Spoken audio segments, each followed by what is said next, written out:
पढ़ाई से जो डरते हैं वो नंबरों से दूर रहते हैं, जो कॉन्सेप्ट को समझ लेते हैं वही टॉप पर रहते हैं। नमस्कार दोस्तों, स्वागत है आपका अपने चैनल द स्कोर स्लॉट में, जहां मुश्किल फिजिक्स भी हो जाती है आसान।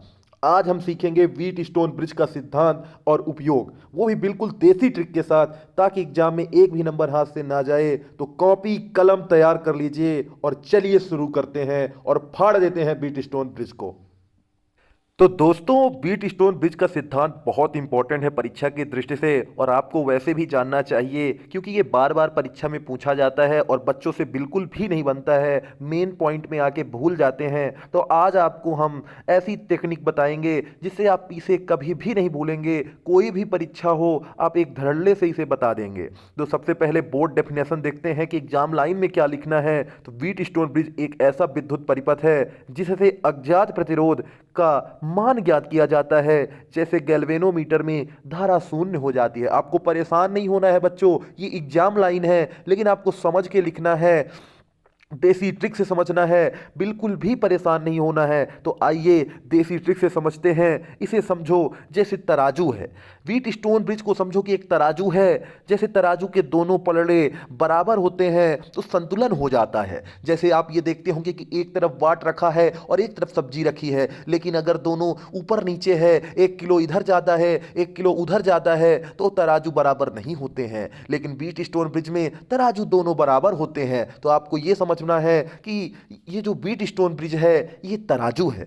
वैसे ही जब ब्रिज के दोनों भाग बराबर होते हैं तो गैल्वेनोमीटर में करंट जीरो हो जाता है बच्चों।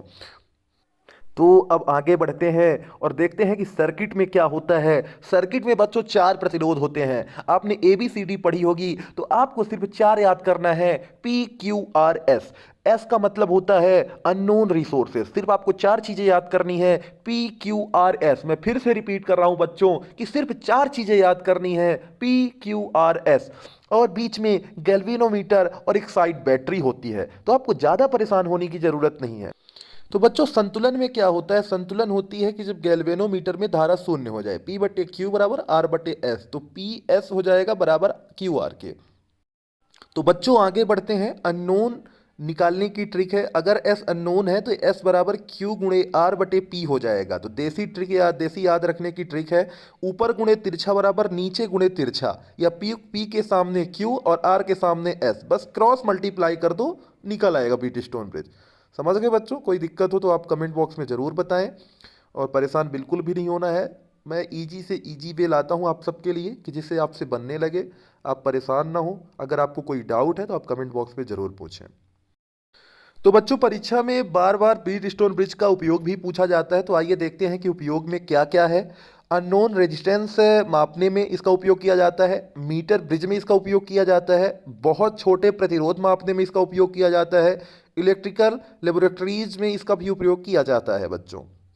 तो बच्चों, ये था व्हीट स्टोन ब्रिज।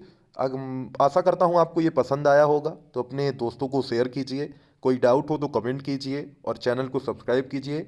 ऐसी ही फिजिक्स से रिलेटेड और बहुत सारी वीडियो आने वाली हैं, और बेल आइकन ज़रूर दबाएं बच्चों। और अपने बच्चों को शेयर ज़रूर करें, अपने दोस्तों को शेयर करें। थैंक यू बच्चों, मिलते हैं नेक्स्ट वीडियो में।